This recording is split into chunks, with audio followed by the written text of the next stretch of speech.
Alrighty everyone, welcome back. It is now the beginning of February of 2023. We are only weeks away from The Mandalorian Season 3 on March 1st, that debuts on Disney Plus by John, George, and Dave, as well as other creators that really lended a hand in really making all of this possible. And we have, of course, Mando 4 in the works, Ahsoka coming out this summer. I mean, there's a lot of great things to look forward to. This is Mike Zero. Subscribe if you're new and like this video to see future Star Wars updates. I'm also on Twitter at Mike01. I thank you all so very much for the great and kind support.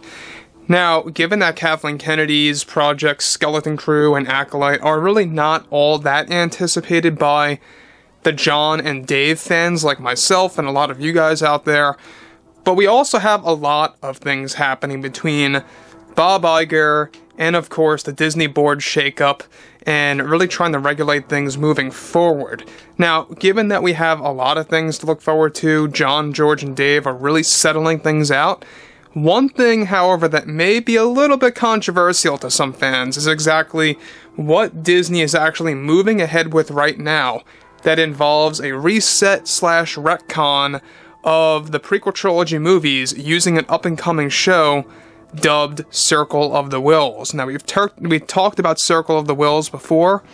It's going to be an anthology show narrated by the gods or the deities that created the galaxy that we all know and love in this franchise, and basically narrating events that go throughout the ages in any specific era. It could be the Old Republic, it could be the prequels, pre-Prequel Trilogy-esque stuff.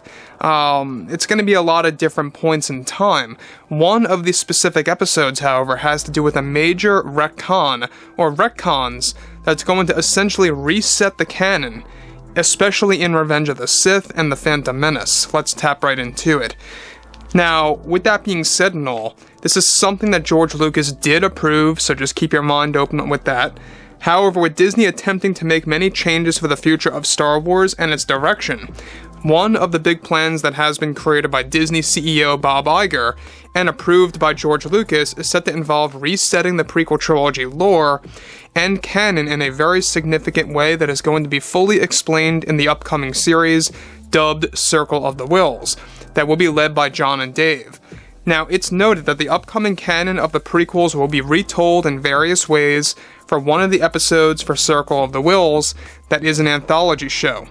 Now, it's described that Disney is aiming to use archived footage from the prequels to use in this show to tell new truths about the Skywalker bloodline and the story of Anakin, Palpatine, and Plagueis as well. One big key plan by FAVREAU and FILONI is by making it canon that Palpatine was the creator of Anakin Skywalker by initiating his creation within Shmi Skywalker, and knew that he could corrupt multiple generations of Skywalkers down the line to keep his power in place within the galaxy and to have endless possibilities of gaining new apprentices that are holding the Skywalker blood. Hence the corruption of Anakin, followed by the corruption of Ben Solo, through using Snoke and more. Now let me just pause right here for a second. Technically, Palpatine even corrupted Luke Skywalker, if you think about it, through the corruption of Ben Solo. And that really fell, into the hands of Palpatine's favor of having Luke fall into isolation for years, letting the First Order take its reign over the galaxy and ruling the entire, radius of the galaxy, essentially. Now, the thing about this that really is going to be controversial, I think, is how they are aiming that Palpatine was the creator of Anakin Skywalker through the use of Shmi Skywalker. John and Dave first got this idea, by the way, in one of the 2018 Darth Vader comics, in which Vader goes to the spiritual realm in the form of this weird vision type of thing that he actually sees, where Palpatine is literally initiating Anakin's birth within Shmi, and the conception, I should say. And that really does open up a lot of ideas. The fact that John and Dave got the idea from the Vader comics, that Palpatine is the creator of Anakin, and how that's going to be established in Circle of the Wills, and how they are going to change how you view Revenge of the Sith. Now, you guys may not recall, but in one of the original scripts by George Lucas, and this is where John and Dave also got this from, In one of the early drafts, there was a scene that was very much like I Am Your Father from Darth Vader to Luke, except in Revenge of the Sith, Palpatine unveils that he was the creator of Anakin and says, "You see, to me, I am like your father."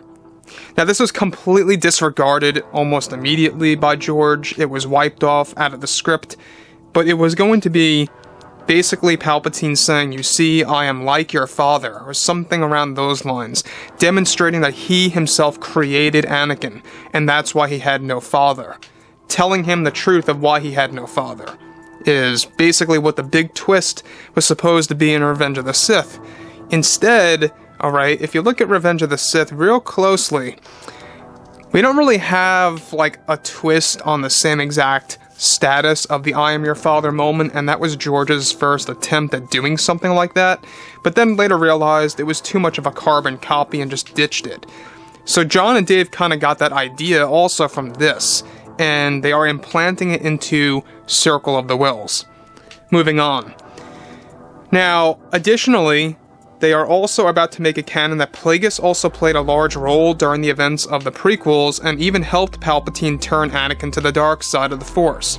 Favreau and Filoni's plan, along with Disney's in Circle of the Wills, is mainly that Palpatine corrupted the Skywalker family tree and bloodline during the prequels, and they are also making a canon that Plagueis lives during the events of Revenge of the Sith as a spirit in Palpatine's aid. Now, this kind of makes things make a little bit more sense as to why the Skywalkers have that dark side, side to them, that dark side ability in a sense, where they're very much, easy to fall to it, so to speak. Especially in Legends, by the way. We saw that happen with Luke. We saw that happen with, of course, Jason Solo. All these different things really establishes further of why Palpatine used the Skywalkers as basically insurance. That's what John and Dave are setting it up as. That Palpatine used the Skywalker bloodline, specifically Shmi, as insurance to reign the galaxy or to have control of the galaxy for generations. And he did. Technically in canon, yes. Once he corrupted Anakin, he ruled the galaxy for many decades. Then once that was over, he survived the fall through using essence transfer, and he then corrupted Ben Solo through, of course, the use of Snoke, and then hence the corruption of Ben Solo led to the isolation of Luke Skywalker no longer going into the picture here. It's a very interesting thing that they are embracing. One thing I know fans are going to hate about that, though, is how John and Dave are basically, keeping it there, that Luke does isolate himself. And you know what? I mean, the movies exist. They're there.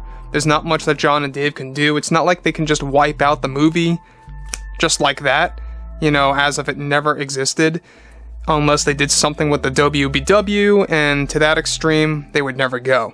Sure, they're making a lot of retcons, a lot of different changes and meanings to those movies, but those movies are never going to be wiped out, like out of canon, completely.